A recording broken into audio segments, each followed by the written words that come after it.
شيروا الفيديو ده لحد ما يوصل لرئيس الجمهورية.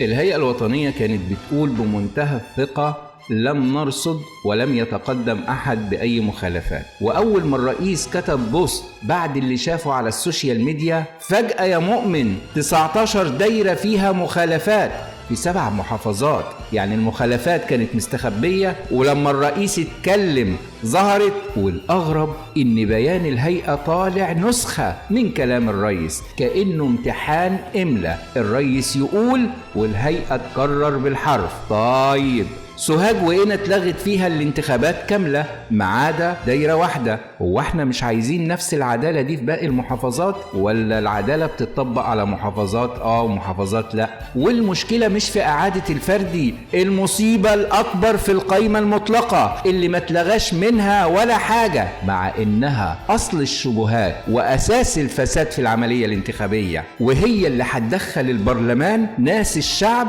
ما اختارهمش. وبما إن الرئيس رصد، وبما ان الهيئة اعترفت، وبما ان الثقة في الانتخابات ما عادش فيها ثقة، الشعب عايز الغاء كلي للانتخابات البرلمانية. شيروا الفيديو ده لحد ما يوصل لرئيس الجمهورية ويعرف النبض الحقيقي للشعب، مش من الناس المطبلاتية.